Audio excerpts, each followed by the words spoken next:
The greater that you can get those repeats, the more volume that you can get those repeats at a higher percentage, the more conditioned you'll be. Now, some of the misconceptions about endurance training is that a large amount of endurance training can, lead to you being weak. It can lead to you getting smaller. And that's where you get crazy, crazy strong, because you're getting more volume by holding that static position. Most of the issues around being chunky is that you just got to dial in your nutrition. One thing for me personally, I'll gain like 6 pounds over 2 to 3 weeks because I'm training less.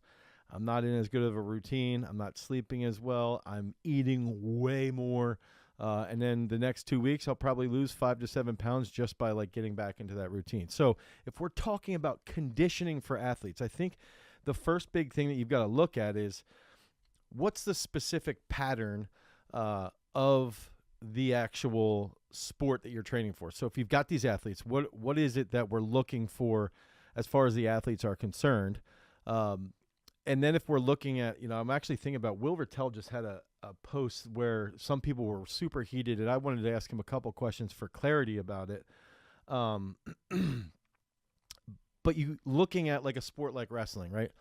So some people would say, I believe Will was saying this, is that sports-specific conditioning isn't effective. Okay, so if I'm looking at wrestling and we understand that there's, anywhere from 5 to 25 second goes, and then there's a break, but while there's a break, there's still tension, there's still a higher heart rate, but then there has to be another rapid go again. Part of conditioning is being capable of applying a large amount, or like if we looked at a max go. So a good example, if we're looking at, actually this is a good example to use. If we're looking at 1,000 meters, right? If we have 1,000 meter assault bike test and you go all out at 1,000 meters, okay, and let's say you hit it in a minute 40 or a minute 30, something like that, right?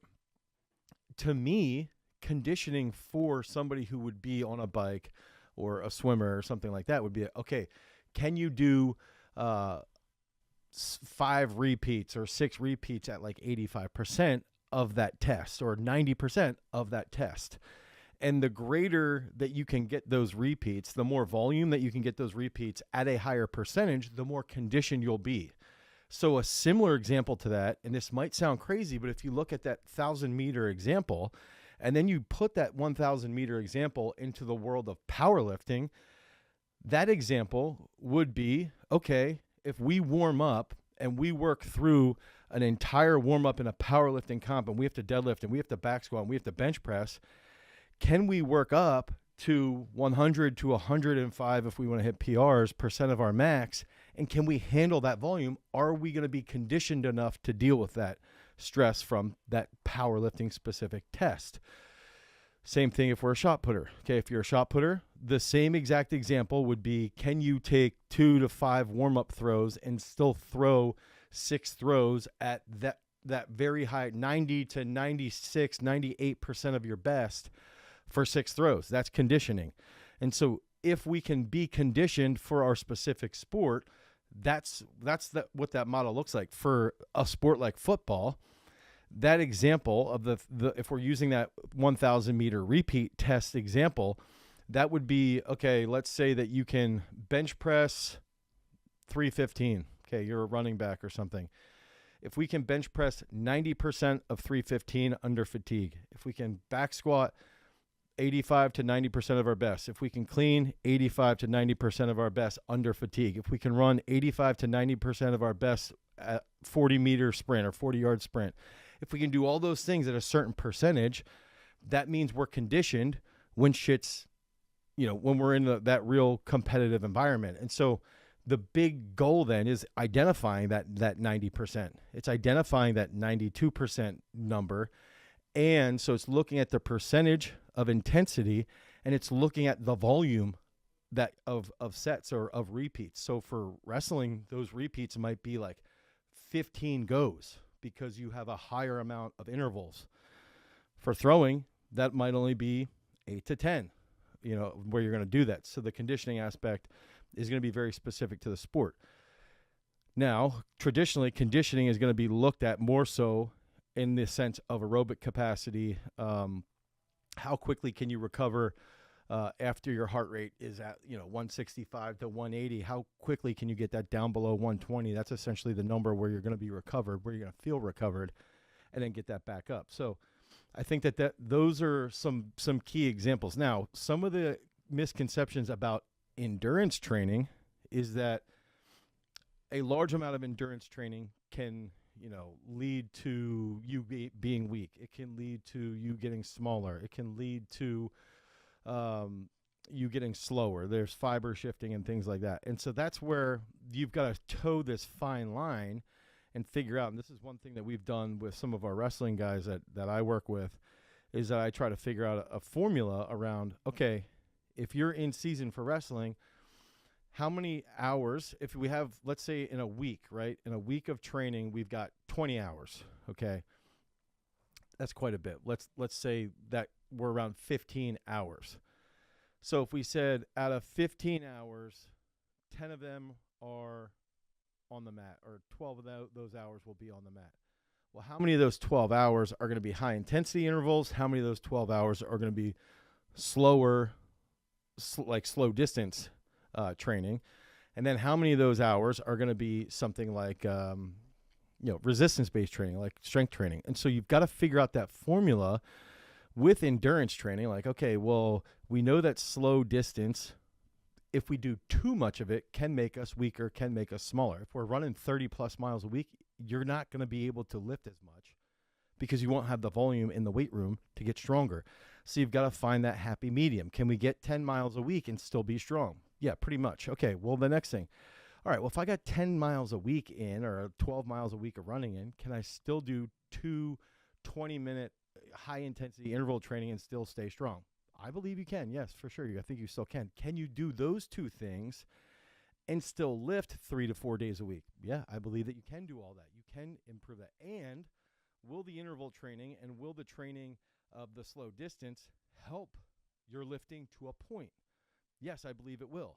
So if we're looking at a sport like wrestling, that's going to make sense. If we're looking at a sport like weightlifting, that interval, or the high intensity interval stuff, that doesn't really make as much sense because it doesn't really pay off as much to your maximal strength. So you've got to look at those strength characteristics. So a lot of this comes back to identifying those 3 characteristics and then understanding that the common misconceptions from endurance training are typically from having like hardcore, we're all in and we're running 30, 40 miles a week, instead of looking at it like, look, there's a big gray area when we're talking about endurance training. We're not trying to train like Kipchoge and become, a world record holder or Kiptum, a world record holder in a marathon. And we're not trying to train like a power lifter who's going to have a world record in the deadlift. We want that to be somewhere in the middle where we have endurance, we have explosiveness, and we have strength. And so we've got to find that happy medium area, or that gray area, for endurance and for strength training and for explosiveness. And so how can athletes of different sports train endurance? I think I sort of touched on this a bit, but the best way to break this down then is like, okay, if in season, okay, so if you look at it and said, okay, how much endurance training is going to be done doing slow distance stuff? And then what's the sports representation of slow distance? Okay, so slow distance, I go out, I run 3 miles at a 11-minute clip. That's slow distance, okay? Now, if I was a wrestler, slow distance representation would be doing flow wrestling, like just real easy technical stuff, but my heart rate's still around like a 140 beats per minute. That's still going to be that sports representation.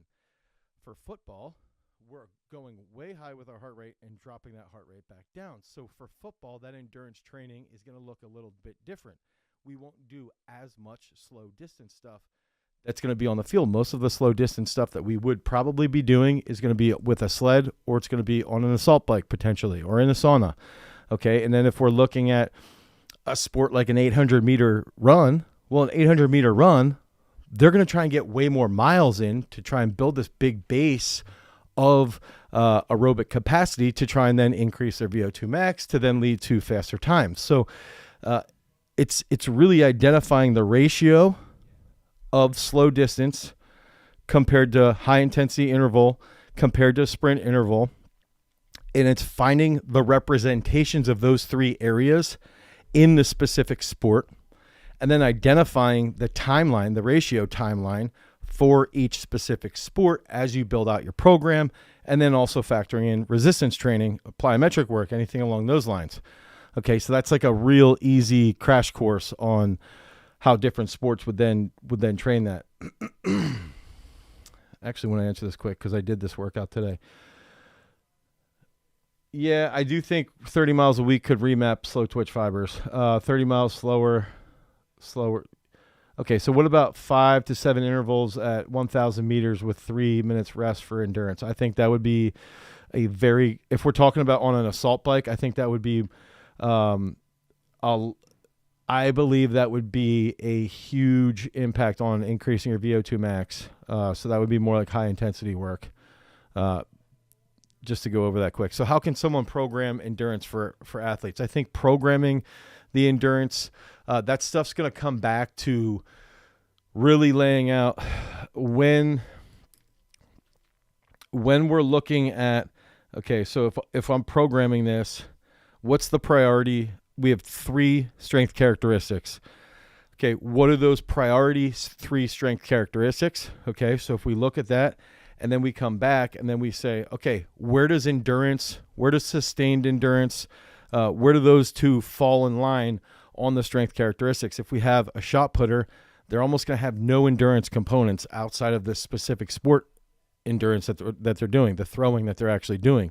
Okay, so if you have a thrower, that's going to be minimal. They don't really need endurance. They just need to lift more. They just need to throw a little bit more, and they're going to gain that. They can still have a benefit from doing some lower, slow endurance work or getting in the sauna. That's still going to have a positive impact on their recovery capability, but it's not that important in the grand scheme of things. Now, if we're looking at a wrestler, one of the wrestler's benefits, or a boxer or a fighter, is going to be sustained endurance. So can they sustain themselves at 90 to 95% of their aerobic max? Okay.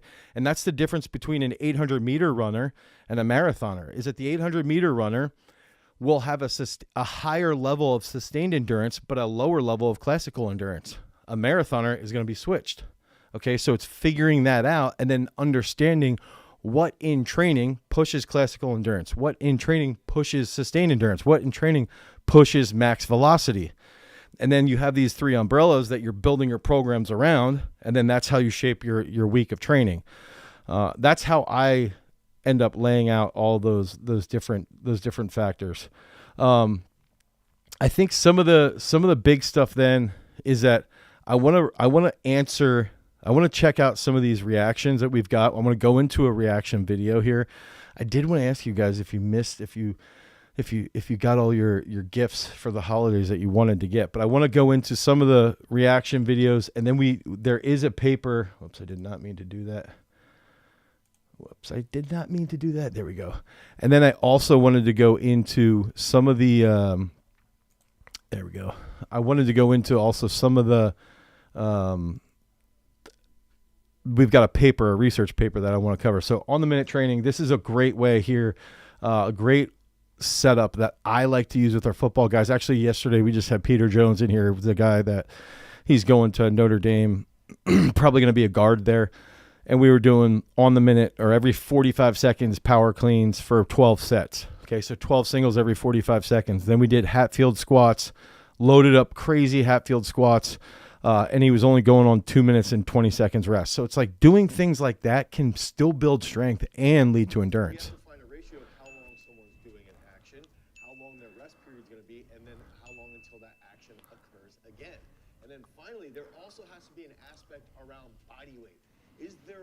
That the individual is working against. Think about football, think about wrestling. These are going to have those body weight aspects. If the athletic action inside of the sport takes less than 20 seconds, there's going to be a much higher degree of interval work. And if we're talking about a sport like CrossFit or football, and the load that you're opposing is going to be greater than your body weight, then there needs to be a decent amount of traditional resistance-based training as well. In other sports, such as wrestling, there's a lot of endurance work being done on the mat or inside of that competitive practice area. A lot of endurance might be triggered just by doing their sports skill. That's a big one right there. Is like, if we're just doing our sports skill, in a lot of cases, we will improve our overall endurance, our conditioning. As I mentioned before, one of my favorite methods to increase that. Ooh, this is a throwback. To have a great carryover to specific sport play is going to be on-the-minute drills, and this could be power snatch, a power clean. There's Pete Renda, clean variation, even All-American wrestler, a trap bar jump or a trap bar deadlift, two-time Olympian Alex Rose. And you might do 10 doubles with. Hey, look at everybody.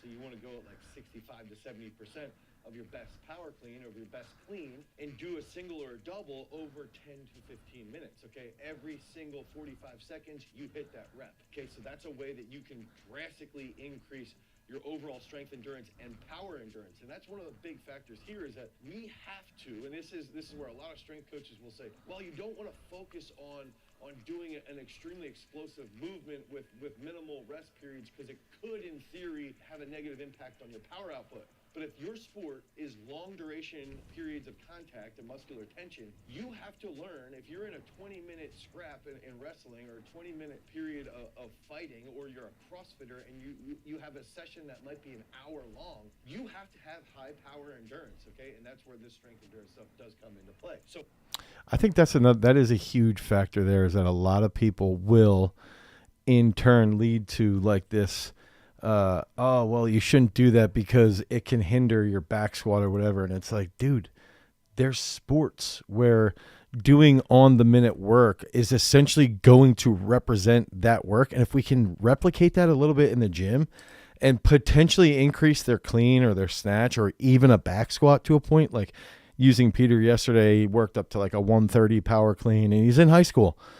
And then we did like a 650-pound Hatfield squat for triples. And it's like, dude, with short rest, that stuff leads to huge, huge growth. And so if you guys comment and vote on the community post here on the YouTube video, Bear Mode Dane, yeah, you guys can comment if you've ever used on-the-minute stuff. And on-the-minute work is where you're going to get into this sort of like flow state of training where you're lifting and you're recovering, and you're lifting and you're recovering, and it's just going back and forth and back and forth and back and forth until all of a sudden you just start to absolutely get into this crazy groove, and you're hitting PRs because everything becomes super, super repetitive. So I think it's one of those big things that I recommend getting creative with your endurance work, getting unique and thinking through a little bit more dynamically, but then also looking at those strength characteristics for the sports that you're training or the individuals that you're training,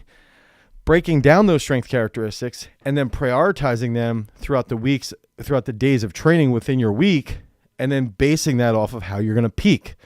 Like, dude, that's exactly, that's how we lay out peak strength. That's how we lay out our own programming here. That's exactly what we do, is that when we are building this stuff out, we're thinking that that's the lens that we're building out and we're working through. So before we get into some more of your questions, I wanted to cover one more aspect here, the effect, and this is going to be a research paper where we're just going to look at the effect of speed,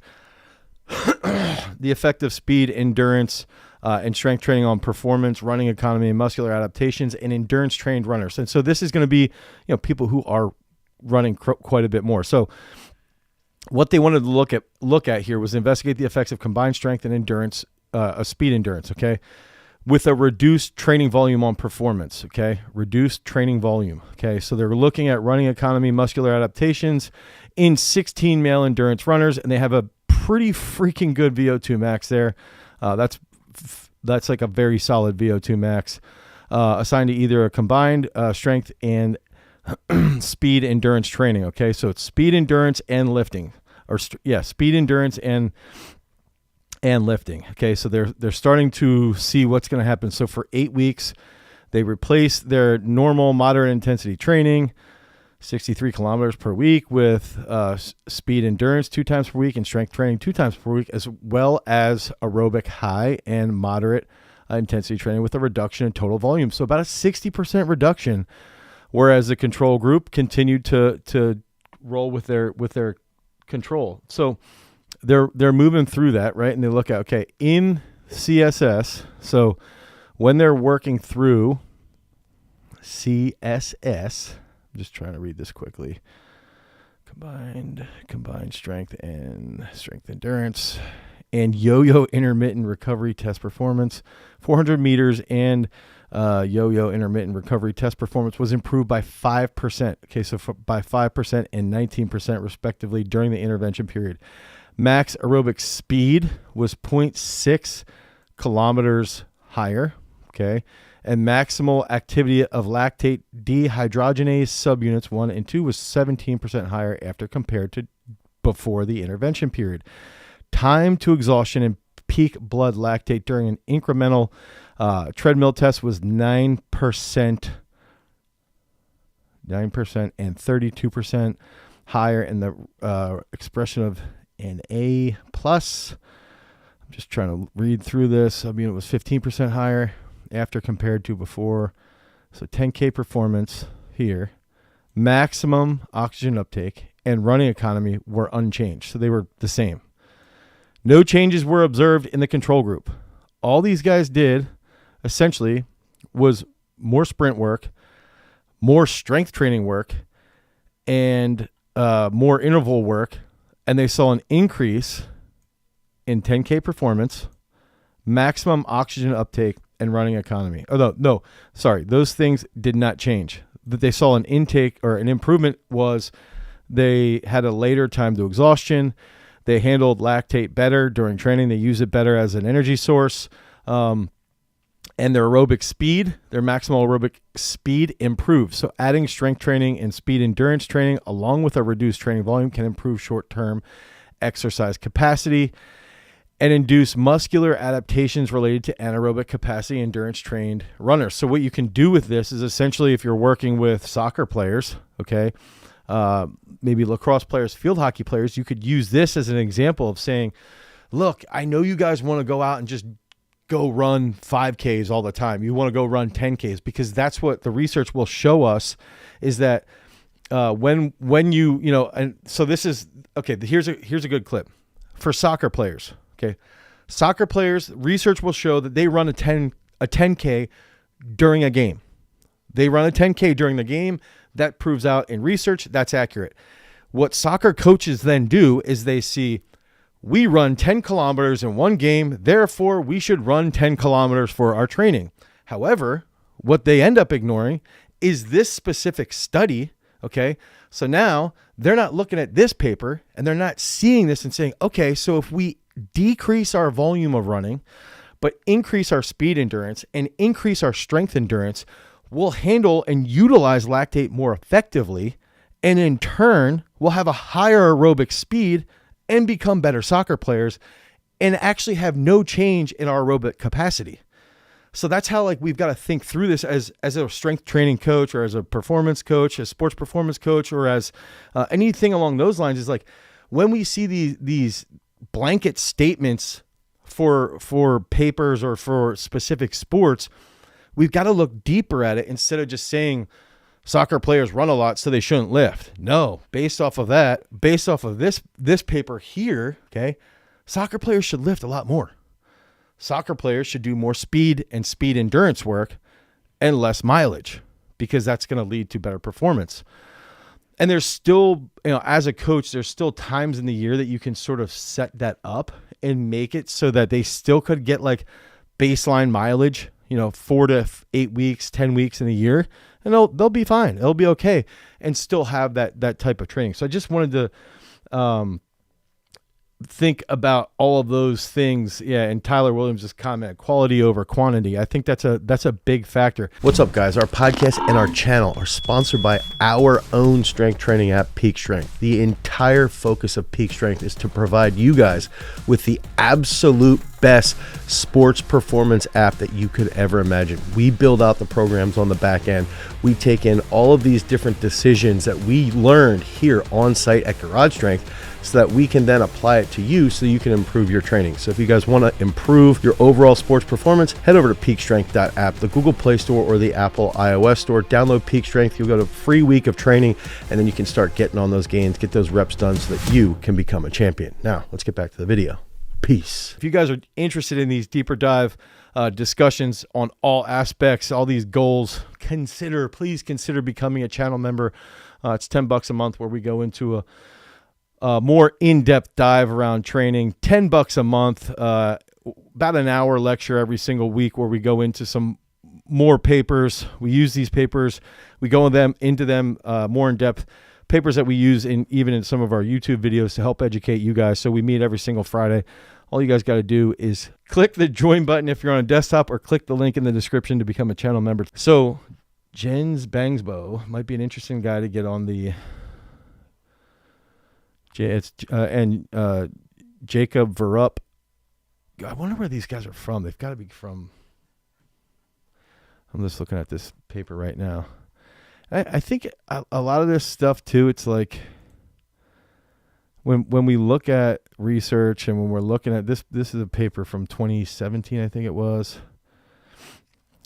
It's just, I think we make it a little bit more complicated than it needs to be. I think for my own thing, what I wanted to share before I get into your questions here, guys, is like, if I was, when I trained for the marathon, my biggest concern was just running long hours, right? I was not concerned about my time. So my sole purpose was to stay healthy enough. Oh, by the way, here's my marathon. That's my marathon medal. My sole purpose was literally to just be able to be comfortable running for a very long period of time. So I looked at it and I'm like, if I want to do the marathon, I have to be able to run for 3 to 5 hours. I've got to be able to handle that. I don't care about my time. I don't care about how fast it is. I just want to go run. It's my first one. That's it. I just want to finish. So all I focused on was getting miles in. Okay. I worked up to like 56 miles, I think was the highest I got in 1 week. I've got to look at everything, but I'm pretty sure it was 56 miles was my peak. The longest that I ever ran was 21 and a half miles, right? So it's like, okay, that was my goal. But my performance goal for that event was just finished, just the duration. Now, okay, so I'm thinking about doing the Stockholm Marathon in June because Sam also will have a Diamond League on June 2nd. June 1st is a marathon. June 2nd is his meet. So I actually might do this. Now, if I look to improve, okay, my time, if I want to run like a 4:30, I'm going to do more interval work. Twice a week, I'm going to do more interval work. And I might actually only run at the max like 30 miles a week. If I run 30 miles a week, but I'm doing interval work, now that's going to increase my VO2 max and my peak aerobic speed will be higher and I'll drop my time. So I'll actually decrease total volume of miles, but improve my speed. So that's like the introduction to playing the game of how to handle endurance work. Now, as you get to the more elite level, there's a lot more factors that you've got to weigh in, especially if you're working with, Beatrice Chibet just broke the world record in the 5K like 2 days ago, literally on New Year's Eve. She ran a 14:13, I think, 5K. And it's like, for her to run that, she has to do a ton of speed work. She has to stay healthy. She has to do a ton of VO2 max work, and it becomes a lot different of a game. But when we're talking about, sports performance, it's not as complicated. So we just got to keep that in mind. So community posts continue. I'm currently training for my first 50K marathon. If you have any tips, frequent elevation gain throughout, currently running 10K, 50 to 60 minute range. That's good. Longest recent distance attempt so far was 21 miles in 6 hours, working up to 9 hours time on my feet. I think that's where it's like once every 10 days, you just got to go long. Once every 10 days, you have a test. How long can I go? Can I go 21 miles? Can I go 25 miles? 50K, what is that? That's like 31, 32 miles. I think if you could get to like 26 to 28 miles, I think you'd be fine. Can you try and explain on the minute for a football player a little better or more specific workout? So think about this for, Fried Rice Boy. I bought the program design book. It's super good, tons of information, but it doesn't really talk at all about how to progress weight and what rep schemes. That is important, and we're trying to cover that in the football book that we're going to release next year, that we're already working on. I think the biggest thing with increasing weights, reps and sets, stuff like that, is that you've got to figure out, like, okay, where am I actually like close to, and this is an update coming in peak strength, is that I like to think about the reps in reserve. Okay. So it's like, okay, did I have one rep left?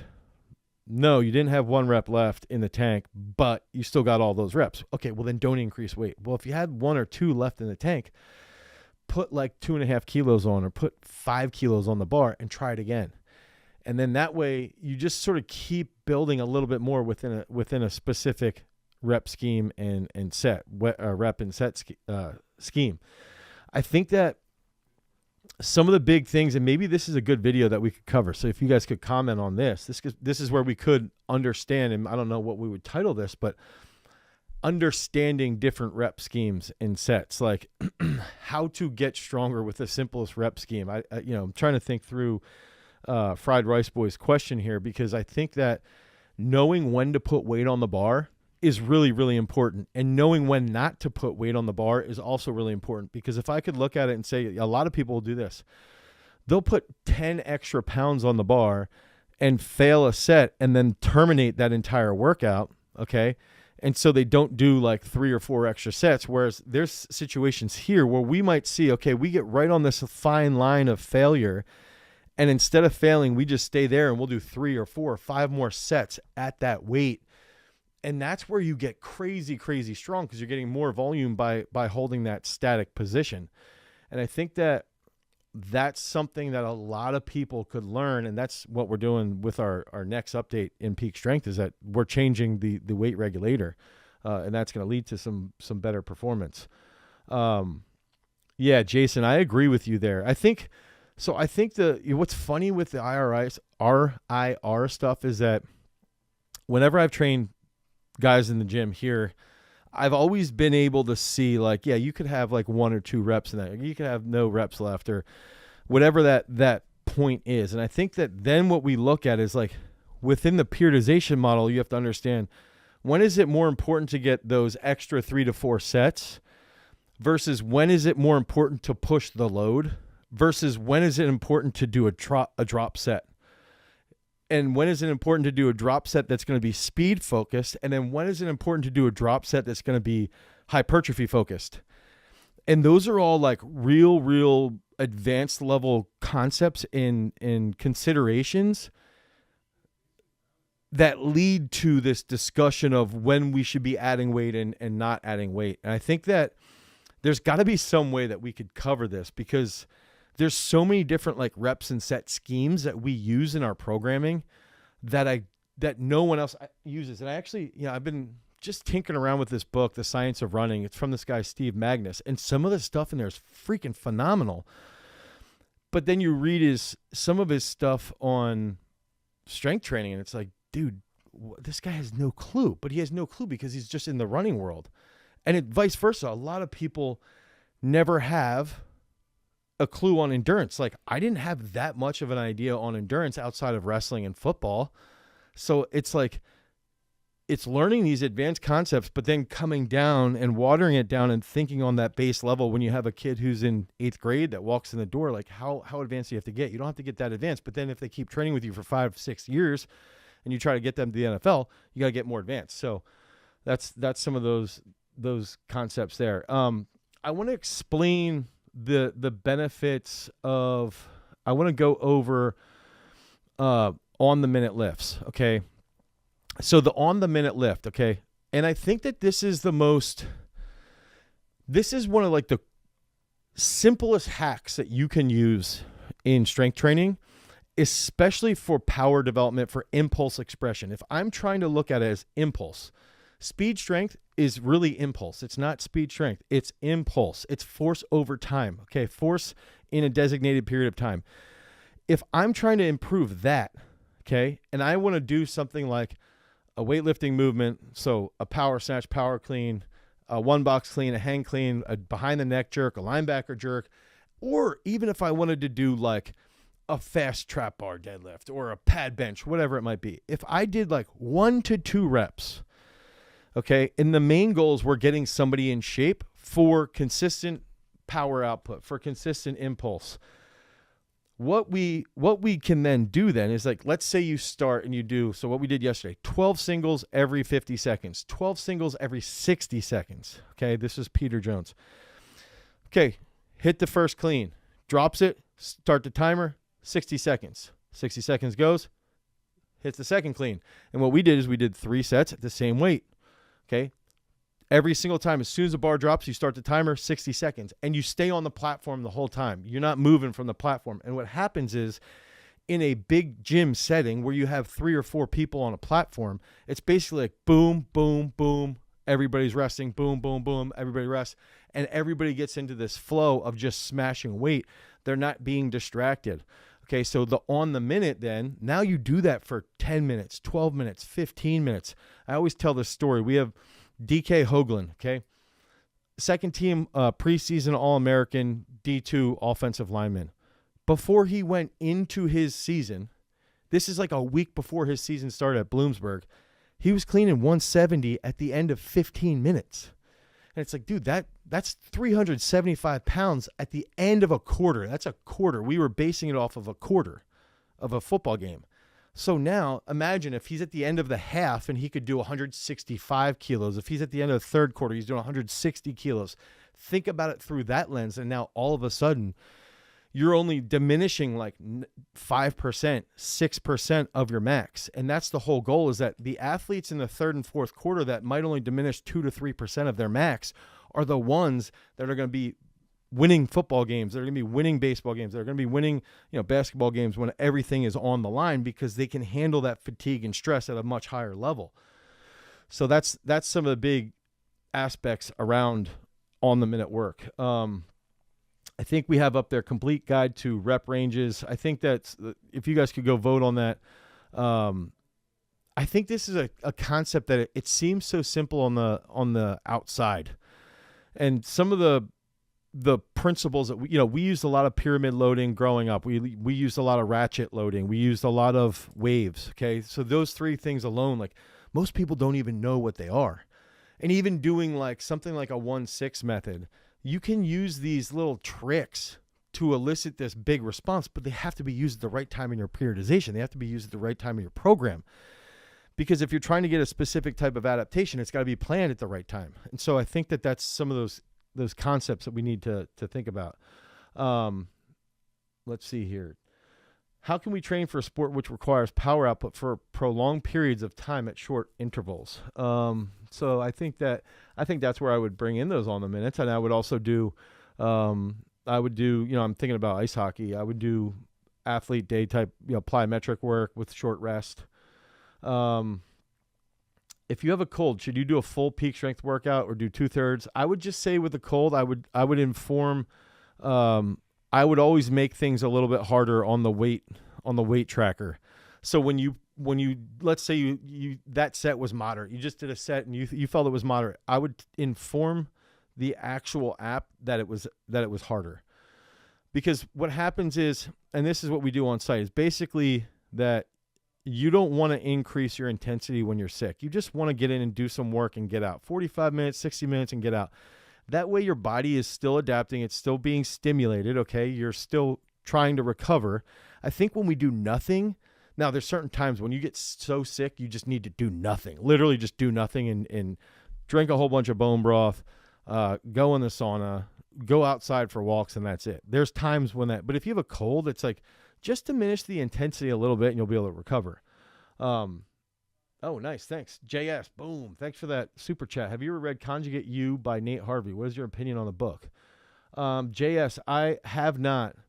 I'm almost 40, Haming. I'm almost 40. I turned 40 in March. I have not read that book. Why do I feel like I know who Nate Harvey is? Dude, sometimes I also realize I spend way more time reading other things than our actual industry of training. Yeah, I don't know who Nate Harvey is. But yeah, I don't have an opinion. I could read it if you really recommend, if you think I would benefit from it. Okay, Peter O'Donnell, with AB and with ab and cleans mostly. I'm not really sure what reverse pyramid, good or bad. So reverse pyramid, sounds like an Amway scheme. Is that going to be like you would go, let's say 3, 5, 7, 9, 12, something like that? Is that what we're talking about with reverse pyramid? Let's see, Easton Watt.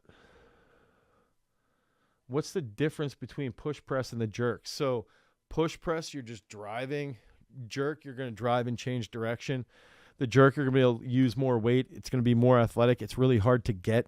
I think it'd be fantastic to learn the change of direction. I think that's what actually I would say that's my biggest criticism of powerlifters is that when they start to learn a weightlifting exercise, or even when they're learning like changing your level on a wrestling mat, they really struggle. They move very rigidly. Whereas if somebody has a weightlifting background and they come out and they throw, or if somebody has a weightlifting background and they get on the mat to wrestle, they can change their level, their hip level very rapidly, and it's smooth. It's very natural for them. And so I think that would be, the example of a push press is an easier drive.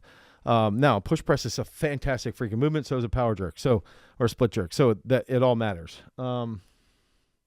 Okay, so maybe I do know who Nate Harvey is. I've just never read his book. I would never allow my kids are older than yours and can be going into juniors. Okay, cool. Hey, mate, what do you think of Pavel method for building endurance? Dude, I haven't read stuff from Pavel. I haven't read Pavel's stuff in a long time. I'd have to brush up on that. Okay, so Nate Harvey, I think I do know who Nate Harvey is when he was at Buffalo. I think I might have watched the interview with him and Dave Tate, if I remember correctly. After you ran the marathon, you looked like you were 32. I don't know about that. I feel like I'm 90. Let's see. Reverse pyramid. Oh, 1 rep is 20K. Next set, 2 reps for 15. Wait, 1 rep equals 20 kilograms. Next set is 2 reps, 15. Next set is 3 reps, 10 reps. Keist, I don't think I'm a little unclear on this, Keist. How would you program for someone who is not an athlete and just wants general athleticism? How would you balance strength, power, speed? Ooh, Tyler. Nice. Thanks for that super chat, $9.99. How often should athletes use deep massage recovery? Are there optimal times to do so? Should you base it off of when you get those nagging issues? So this is what I would say.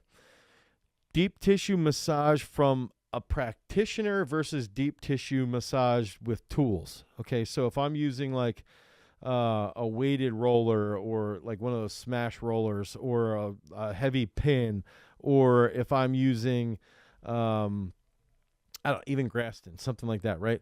I think you can do those 4 to 5 days a week and you'll be okay. And I think that you should use them on areas that you're more prone to have issues with.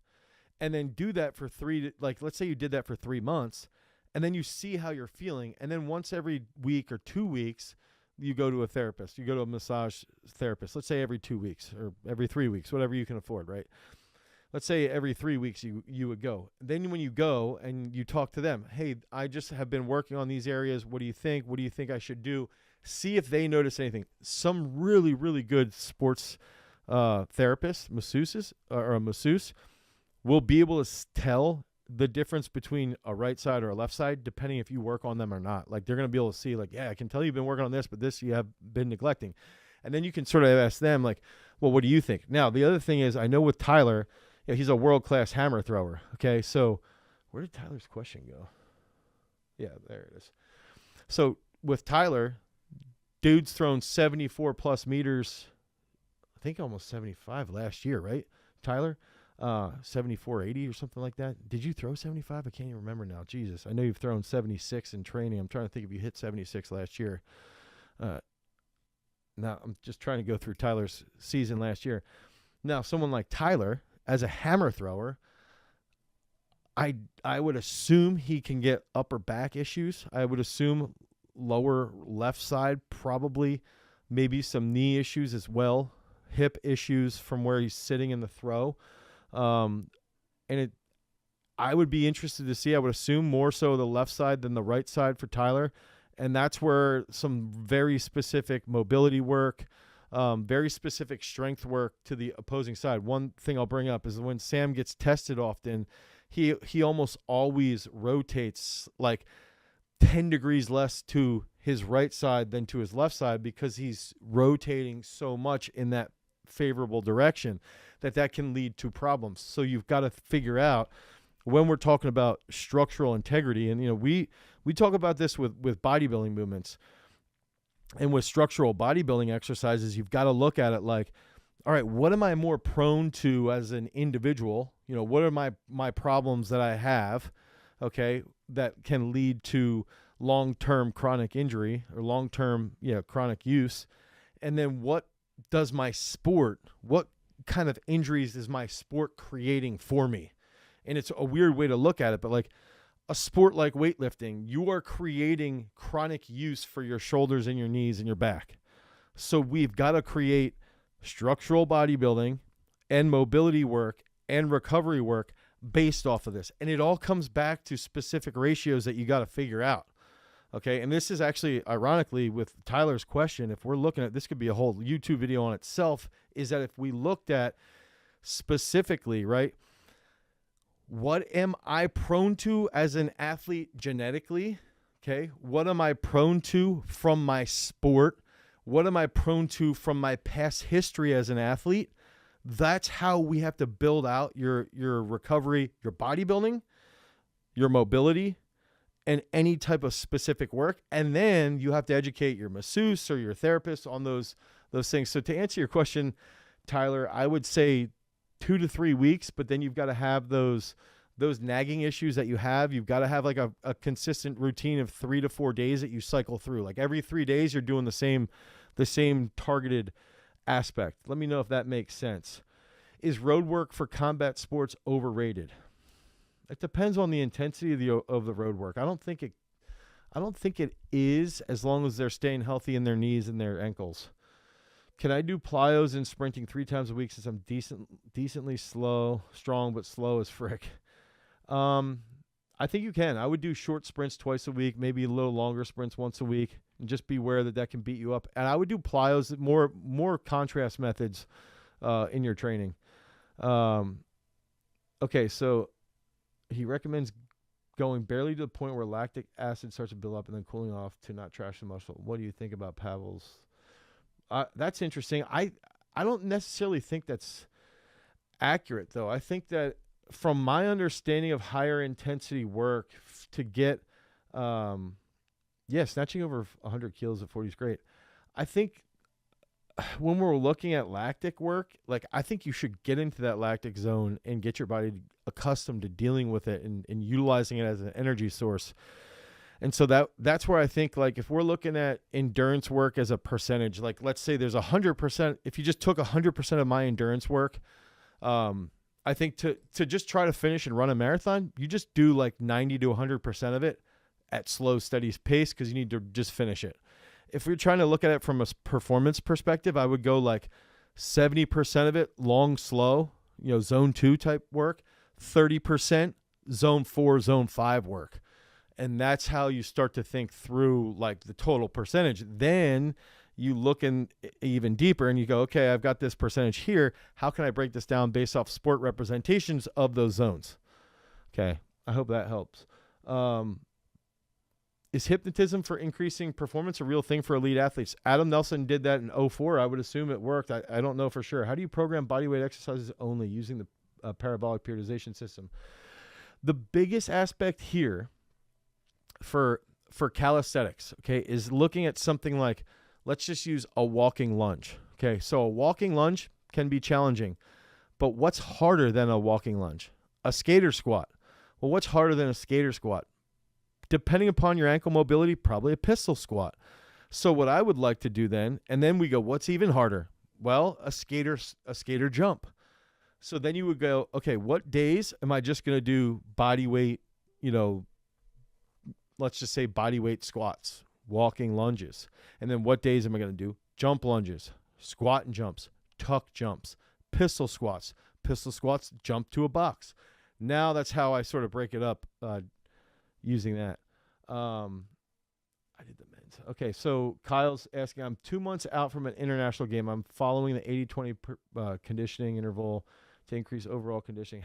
Where can I add plyos to increase speed and agility? I would, what's the game for, Kyle? What's the sport that you are training for? Yes, I do calisthenics. Fried rice boy typically split jerks. We still do push press quite a bit. Sam's push press, I think 200 kilos, but split jerks are priority. I need to know, Kyle, the type of sport that you're training for. Let me know about that. How can you get strong tendons? Strong tendons is, making sure that you're doing good volume work, making sure that you're doing slow eccentric work here and there, making sure that you're actually resistance-based training to increase that. For rugby, I would be careful there. I don't think, I would just be very concerned, because in rugby, the faster you are, the more it's going to pay off. I would want to know how many hours or how many minutes a week are you doing endurance-based work. So I would just say that's what I would want to know. If you're only doing 60 to 120 minutes a week, I think you should do more speed stuff. And what I would do is I'd have an endurance day, I'd have a sprint interval day, I'd have a speed day, I'd have that athlete day, and that would help break things down quite a bit. What do you guys want to see? What do you guys want to see? Have we done a reaction video of Werner Gunther's training? And I want to just bring this up. This is one thing. If there's one thing that pisses me off, is that the Werner Gunther training videos, dude, there's people commenting on these videos with zero context. I want to share this story.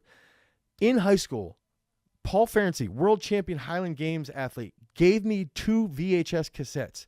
He's like, they're in French. Find a French teacher, get them translated. It was the Werner Gunther videos. Werner Gunther's videos, I took them to a French teacher, got them translated, and I found there used to be a website called Can Throws. It was Canadian Throws. They had the whole program online that was based off of that video. And I did that the whole summer leading into my freshman year at Penn State. And it's like, dude, that's one of my, I have such a connection to that video, the whole video, how they peaked him, how they built him out over 12 to 16 weeks, how they built everything up into it.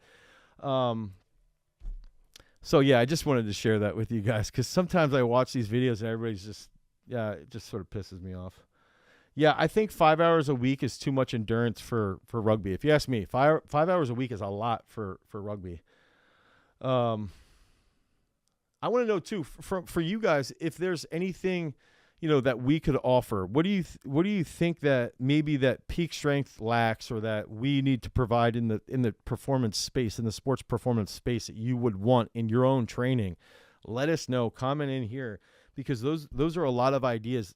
Even the topics on reps, sets, the endurance discussion. That's a lot of stuff. And I will say this is that the NSCA has hired me to be their keynote speaker this summer in July, with their on the topic of endurance work. And so I think it's something that I think there is a little bit of a hole. There's a little bit of room that we could make up ground, and that we could improve upon.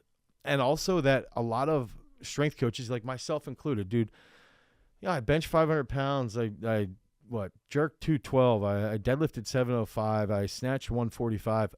And I always was very afraid of endurance work. And I think that sometimes we could make up ground there. I do want to do an ultimate frisbee, an ultimate video there. I think that would pay off. Hybrid athlete style for peak strength. We have that with athletic fitness, but we've got to improve that, Aaron. So I think that's fair.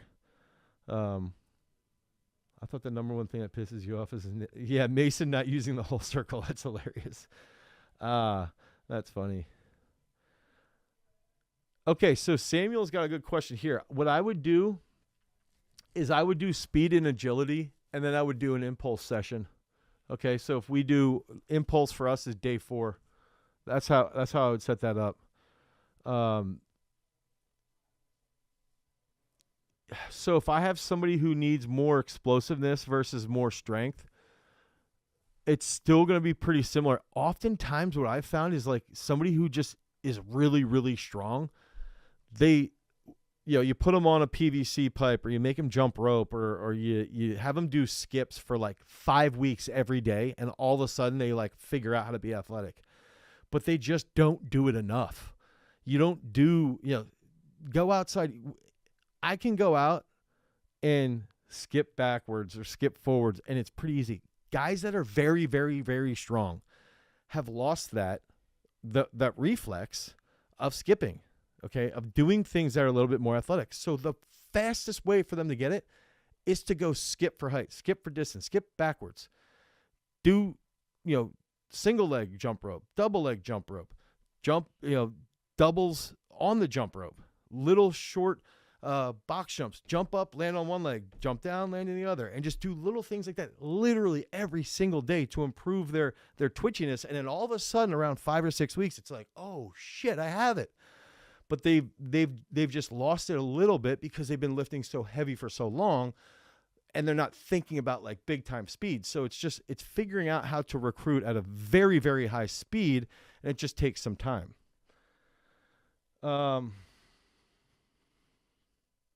I'm just looking at what Kyle's saying here. I know, but 6 hours of 5 hours a week of cardio is so high. It's so high. And yeah, so Jason just commented in there, the aerobic system opens up a lot of new gains. I think that's another big aspect. If you guys remember, I don't know if you remember the video, that there's a paper on, it's like 15 to 20 minutes of endurance work followed by like leg press or leg extensions. And it's like literally just adding in 15 minutes of endurance work a day can increase your muscle size and strength. And it's easy. It's easy to do. So keep that in mind. I think a lot of this stuff is that we forget about is just actual volume. And I think a lot of us don't want to do the actual volume because it's freaking hard. So, yeah. Kyle, I'm going to think about this though. I'm going to think about your rugby question because that's a tough one. I think 5 hours is an absurd amount of time for aerobic work, versus your speed work. And when are you doing your speed work? Are you running sled? Are you doing sled work? Things like that. I would just be interested in that. And like, I would even want to know, like, what can you single leg squat? Like, can you do a Nordic curl? Like, I would want to know those things. Best balance and coordination exercises. What are the best balance and coordination exercises? This goes back to, dude, go do actually, I'll share this story. So Christian Thibodeau is a decent friend. We talk online sometimes, and he just messaged me, and he's like, yo, I just wanted to let you know, like, I'm back into like doing some weightlifting stuff just for fun. And I told him that it takes me like 10 to 12 minutes to do a snatch. And it's funny because when I told him this, I thought through it. And it's like, if we're looking at balance and coordination, one of the reasons why, as I'm older, I'm 40 now, when I do a snatch, it's like warming up. First of all, it's like a little bit of a mobility issue. I got to wake up all my muscles and really get into good positions. But the speed and the balance required to do it, and then the thought process from my giant head that I have to think through is also a challenge. And it's like, if we're looking at speed and balance and coordination, like, dude, just do a snatch. And everybody's like, oh, I don't want to do that. Well, you don't want to do it because it's hard. But if we're thinking about balance and coordination, learn how to do it. It's like a new skill. Like, I think we should learn new skills every single year. And that should be like your New Year's resolution. Is like, this year's new skill, I just want to learn how to snatch and see what happens. And if I can snatch close to my body weight in a year or 2 years, I'll probably have more balance and coordination. I'm not saying everybody should do that, but I think that does come into play. So I don't know if Kyle's making fun of me or himself there. But yeah, I wanted to share that balance and coordination with that story. I think Christian had said, like, he for me, it takes me 10 to 15 minutes to warm up. And he's like, I think for me, it takes 30 minutes, jokingly. But he was just having fun getting back into it because of the challenge of the coordination, because of the challenge of the speed. So, all right, I'm going to head down to Coach. I am going to head out. Thanks for all these great questions. Thanks for participating in these surveys. Head over to peakstrength.app, the Google Play Store, the Apple iOS Store. Until next time, peace. So hamstrings, not only to make you faster, but keep away from injury. So you can be fast and jump 31 inches like you. Correct. Or be old and get hurt like me. The stronger your semitendinosus is relative to your biceps femoris, the less likely you will be of injuring your biceps femoris. We understand they're training for this sport. This is a tool to get them better in that.